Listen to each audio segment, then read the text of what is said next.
বাংলাদেশে যে সকল সর্বনাশা খবরগুলো রীতিমতো ভাইরাল, সে সকল সর্বনাশা খবরের মধ্যে আমার কাছে সবচেয়ে গুরুত্বপূর্ণ খবর হলো চট্টগ্রাম বন্দর বিদেশি অপারেটরদের হাতে তুলে দেওয়া হচ্ছে। এবং এই কথাটি স্বয়ং ডক্টর মোহাম্মদ ইউনূস তার নিজ মুখে বলার জন্য তিনি চট্টগ্রামে গিয়েছেন। কেন তিনি এই কাজ করেছেন, এই কাজ করা কেন জরুরি ইত্যাদি নানা বিষয়ে তিনি তার যে স্বভাবসুলভ যে মোটিভেশনাল ক্যাপাবিলিটি যেটিকে বলা হয়, মানুষকে বিমুগ্ধ করার যে ক্ষমতা, সেটি প্রয়োগ করে তিনি বলার চেষ্টা করেছেন। কিন্তু তার সব কথা পরেও চট্টগ্রাম বন্দর কেন্দ্রিক যে সকল গ্রুপ রয়েছেন, যাদেরকে স্টেক হোল্ডার বলা হয়, তাদের আশঙ্কা দূর না হয়ে বরং আরও আশঙ্কা বেড়ে গেছে। আমি নিজেও তার বক্তব্য শুনেছি এবং চট্টগ্রাম বন্দর সম্পর্কে আমার যে ব্যক্তিগত আবেগ, যে অনুভূতি, এই বন্দরের সঙ্গে আমার সম্পর্ক সেই প্রায় ৩৫ বছরের। এখনো পর্যন্ত চট্টগ্রাম বন্দরের সঙ্গে ব্যবসা বাণিজ্য আমার রয়েছে। তো কাজেই আমি এই বন্দরের ব্যবস্থাপনা বর্তমান এর কি ত্রুটি রয়েছে, সম্ভাবনা রয়েছে, আর এগুলোর কি গুরুত্ব রয়েছে, সেই বিষয়গুলো সম্পর্কে ব্যক্তিগতভাবে যতটা সম্ভব জানি। আবার যাদের হাতে দেওয়া হচ্ছে, তো তাদেরকে এবং তাদের মতো আরো অনেক অথরিটির সঙ্গে বিভিন্ন সময় দেখা করার, বৈঠক করার এবং সেই সকল বন্দরের সঙ্গে কাজ করার বাস্তব অভিজ্ঞতা আমার রয়েছে, যেহেতু আমার ব্যবসা ফ্রেট ফরওয়ার্ডিং এবং শিপিং এজেন্সি হ্যান্ডেলিং। তো সেই দিক থেকে ডক্টর মোহাম্মদ ইউনূস যেটি বলেছেন সেটি হলো ওনার একটা বাহ্যিক ধারণা থেকে ওনার কাছে মনে হয়েছে যে সিঙ্গাপুর পোর্ট অথরিটি যেটি রয়েছে, যারা সিঙ্গাপুর পোর্টকে ব্যবহার করে এবং সিঙ্গাপুর পোর্ট যারা পরিচালনা করে, যে অথরিটি, তারা সম্ভবত পৃথিবীর সবচেয়ে জ্ঞানী ব্যক্তি এবং তারা বাংলাদেশে এসে বাংলাদেশের চট্টগ্রাম বন্দর তারা যদি হ্যান্ডেল করে, এটি অচিরেই সিঙ্গাপুরের মতো একটি বর্ধনশীল বা একটি সুনামধারী পোর্টে পরিণত হবে। অথবা তিনি মনে করছেন যে দুবাইতে যারা পোর্ট পরিচালনা করছেন কিংবা যারা হংকং পোর্টকে পরিচালনা করছেন, নিঃসন্দেহে তাদের দক্ষতা, অভিজ্ঞতা, ম্যানেজমেন্ট অনেক অনেক সুন্দর। তো তাদেরকে যদি বাংলাদেশের দায়িত্ব দেওয়া হয়, বাংলাদেশের একটা ব্যাপক পরিবর্তন হবে। এই যে তার চিন্তা, এই চিন্তার মধ্যে সরলতা আছে, শিশুসুলভ যাকে বলা হয় সরলতা রয়েছে। কিন্তু বাংলাদেশের পরিবেশ, পরিস্থিতি এবং প্রেক্ষাপট যদি আপনি চিন্তা করেন, তাহলে কোনো অবস্থাতেই আপনি সিঙ্গাপুর যারা পরিচালনা করে তারা বাংলাদেশে এসে কিছুই করতে পারবে না। এমনকি এখন চট্টগ্রাম বন্দরের মাধ্যমে সরকারের যে রাজস্ব আয় হচ্ছে, সে রাজস্ব আয়ের অর্ধেকও হবে না। অন্যদিকে ওই কোম্পানিগুলো যারা আসছে, তারা যেভাবে এখানে এসে লাভ করার চিন্তা ভাবনা করছে, এই লাভ তো তারা করতে পারবেই না, উল্টো তারা ক্ষতিগ্রস্ত হবে, মধ্যখানে আমরা পিছিয়ে পড়ব। এর কারণটা হলো যে একটি বন্দর যেমন সিঙ্গাপুর বন্দরের বেশিরভাগ যে কাজ সেটা হলো ট্রান্সপোর্ট হাব হিসেবে, ট্রান্সশিপমেন্ট হাব হিসেবে তারা দীর্ঘদিন কাজ করেছে। তাদের নিজেদের যাকে বলা হয় প্রয়োজন বা আমদানি রপ্তানির জন্য টোটাল পোর্টের যে ধারণ ক্ষমতা, কার্যক্ষমতা, তার 5% তারা ব্যবহার করতে পারে না, পুরোটাই তারা ট্রান্সশিপমেন্ট হাব হিসেবে ব্যবহার করে। তো সেখানে সব কিছু হয়তো সিস্টেমেটিক, থার্ড পার্টি কন্টেনার যেভাবে হ্যান্ডেল করে, যেভাবে মানে কন্টেনার হ্যান্ডেল করে, যেভাবে জাহাজ হ্যান্ডেল করে, যেভাবে প্যানেল রেন্ট হ্যান্ডেল করে, ওটি চট্টগ্রাম বন্দরে সম্ভব নয়। আমাদের এখানে অনেকগুলো প্রাইভেট পোর্ট করা হয়েছে। সেই প্রাইভেট পোর্ট করার পরেও সেখানে আমদানি পণ্য ইদানিং খালাস হচ্ছে, রপ্তানি পণ্য আগের থেকেই সেখান থেকে জাহাজীকরণ করা হতো, কিন্তু এতে পরিস্থিতির উন্নয়ন হয়নি এই কারণে যে একটা পোর্টকে শতভাগ কার্যক্রম তাকে যাকে বলে পরিপূর্ণভাবে তাকে কার্যকর করার জন্য সবার আগে যেটি দরকার, একটা স্ট্রং কাস্টম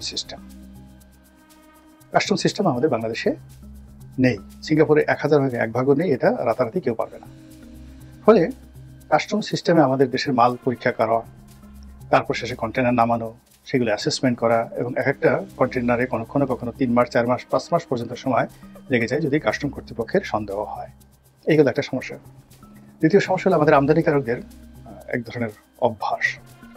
প্রথম অভ্যাস হলো যে তারা ট্যাক্স ফাঁকি দেয়, অর্থাৎ এখানে আন্ডার ইনভয়েস হয়, এবং আন্ডার ইনভয়েসটা এত বেশি হয়ে গেছে যে বলতে গেলে 99.99% আমদানি পণ্য, এমনকি সরকারি পণ্য অনেক সময় আন্ডার ইনভয়েস করা হয়।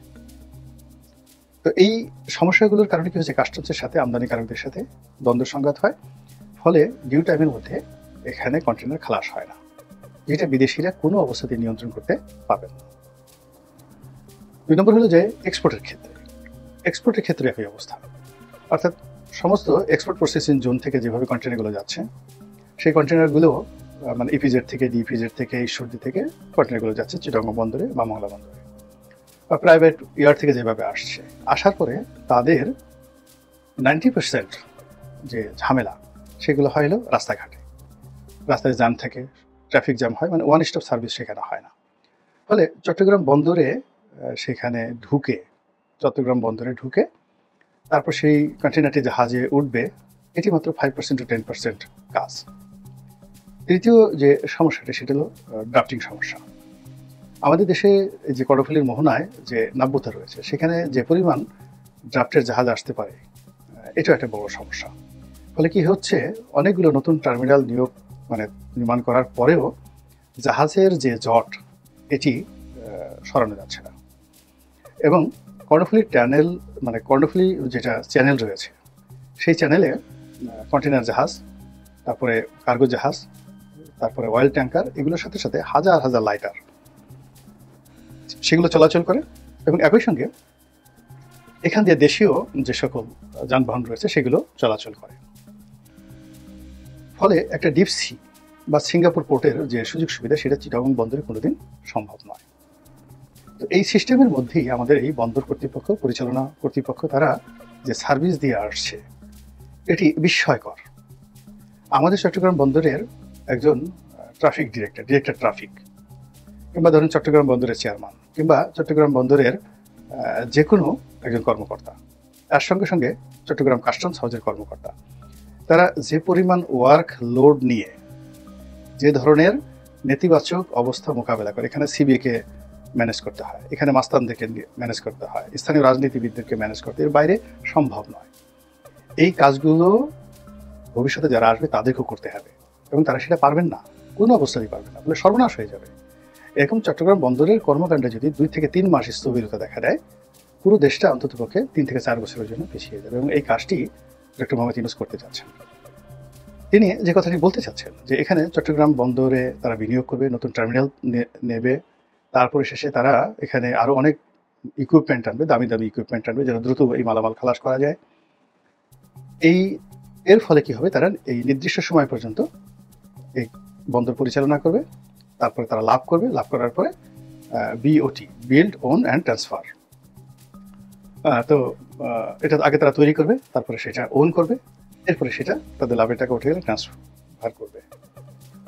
তো এইটা পৃথিবীতে অনেক জনপ্রিয়, কিন্তু এটা বন্দরের ক্ষেত্রে নয়। এটা যদি ঢাকা চিটাগং সেই বুলেট ট্রেন হতো, সেক্ষেত্রে এটা ভালো, যেটা মালয়েশিয়াতে মাহাথির মোহাম্মদ সাহেব করেছেন।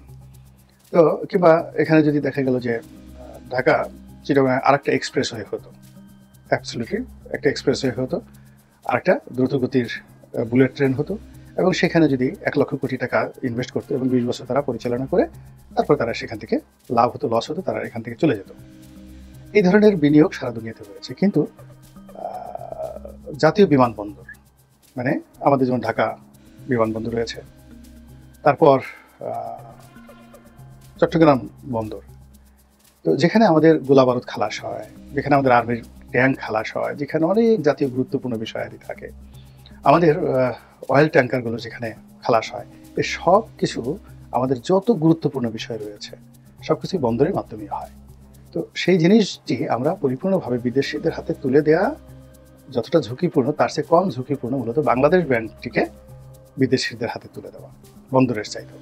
এখন এই কাজটি ডক্টর মোহাম্মদ ইউনূস করতে চাচ্ছেন, এবং তিনি এই কাজটি করার জন্য যে কথাগুলো বলছেন, যে চট্টগ্রাম বন্দর হলো আমাদের হার্ট, আমাদের হার্ট চিকিৎসা করার জন্য, আমাদের হৃদয় চিকিৎসা করার জন্য যদি রোগাক্রান্ত হয়, তাহলে আমরা এই হৃদয় খুলে দেই বিদেশি ডাক্তারদের হাতে। তারা বুক ফেটে, বুক চিড়ে, কেটে কুটে, তারপরে ভিতরে ময়লা পরিষ্কার করে, তারপরে শেষে আমাদেরকে হার্ট ঠিক করে দেয়। আমরা যদি আমাদের সেই হৃদয় অপারেশনের জন্য বিদেশে যেতে পারি, তাহলে আমাদের এই বন্দর ঠিক করার জন্য কেন আমরা বিদেশে যেতে পারবো না? এখন এই ধরনের কথাবার্তা যদি আপনি ক্লাস 7, 8, 9, 10 এর ছেলে মেয়েদেরকে বোঝান, অথবা যারা চট্টগ্রাম বন্দর সম্পর্কে জানে না, বোঝেন না, তাদেরকে বোঝান, সেটা আলাদা কথা। কিন্তু ওনার নিজেরই চট্টগ্রাম বন্দর সম্পর্কে ধারণা নেই। উনি লুৎফি সিদ্দিকীকে নামক ওনার যে উপদেষ্টা, তাকে দায়িত্ব দিয়েছেন, কোনো ধারণা নেই অপারেশন সম্পর্কে। একটা ইম্পোর্ট কার্গো কি করে অ্যাসেসমেন্ট হয়, কয়দিন লাগে, জাহাজ থেকে কিভাবে নামে, একটা কন্টেনার নামাতে গিয়ে তাকে কয় টাকা ঘুষ দিতে হয়, এবং সেই ঘুষ ভবিষ্যতে দিতে হবে না এর নিশ্চয়তা থাকে, এবং কেন ঘুষ দেয়, এই জিনিসগুলো আগে বুঝতে হবে।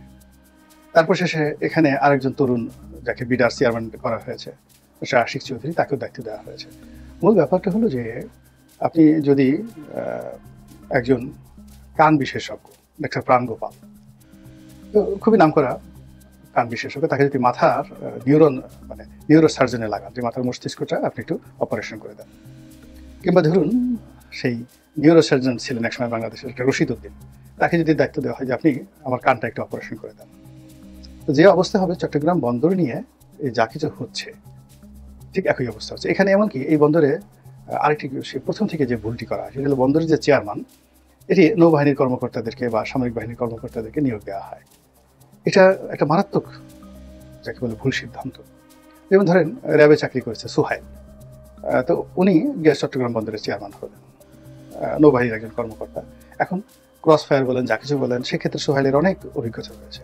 তিনি বন্দরের যে বিষয়গুলো রয়েছে আজ চেয়ারম্যান হিসেবে তিনি কি করতে পারেন, কিভাবে তিনি এটা নিয়ন্ত্রণ করতে পারেন, কিংবা বন্দরের যিনি নৌ পরিবহন মন্ত্রণালয়ের মন্ত্রী থাকেন বা সচিব থাকেন, তার অধীনে চট্টগ্রাম বন্দর, মংলা বন্দর, পায়রা বন্দর, এই জিনিসগুলো এমন একটা ব্যাপার হলো যে একজন লোক এখানে আসে, তার শিখতে সময় লাগে, বুঝতে সময় লাগে, আর হৃদয়ঙ্গম শুরু করার আগে তার চাকরি চলে যায় বা সে সেখান থেকে ট্রান্সফার হয়ে আসে। ফলে আলটিমেটলি টপ পোস্টগুলো এখানে হয় না। বন্দর ইজ নট আমাদের এই যে বন্দর, জাতীয় বন্দর, এটা একটা কমার্শিয়াল প্রতিষ্ঠান নয় যে এখান থেকে আমাদের লাভ করতে হবে বা এখান থেকে এত কিছু করতে হবে। এটা একটা সেবাধর্মী রাষ্ট্রীয় প্রতিষ্ঠান, যেটা রাষ্ট্র এবং জনগণকে সেবা দিচ্ছে এবং সেবার বিনিময়ে মাসুল দিচ্ছে। এবং ঠিক সেই জায়গাটিকে যখন আপনি কমার্শিয়াল দৃষ্টিভঙ্গি থেকে চিন্তা করবেন, সেটি অনেকটা আত্মহত্যার মতো অবস্থা তৈরি হয়ে যাবে। ফলে এখানে যে পরিমাণ বিনিয়োগ বা যে পরিমাণ ইকুইপমেন্ট আনার কথা বলা হচ্ছে, যে পরিমাণ ব্যবসা বাণিজ্যের কথা বলা হচ্ছে, আগামী 20 বছর বন্দরের উন্নয়ন নিয়ে উনি যে সকল কথাবার্তা বলেছেন, আমি তার সঙ্গে বিনয়ের সঙ্গে দ্বিমত পোষণ করি। এবং আমি আজকের এই ক্ষুদ্র মুখে বললাম যে এই কাজটি কি হবে আমি জানি না, তবে এটা যদি হয় তো আমাদের বাংলাদেশের ইতিহাসে একটা জঘন্য বদনজির হয়ে থাকবে। এবং আগামীতে এই ঘটনার সূত্র ধরে আমাদের স্বাধীনতা, আমাদের সার্বভৌমত্ব, আমাদের জাতীয়তাবোধ এবং আমাদের নিজেদের অনেক অতি গুরুত্বপূর্ণ বিষয়াদি সমূলে বিনষ্ট হওয়ার সম্ভাবনা দেখা দেবে। মহান আল্লাহ আমাদের সবাইকে হেদায়েত দান করুন এবং হেফাজত করুন। আসসালামু আলাইকুম রহমতুল্লাহি ওয়া বারাকাতুহু।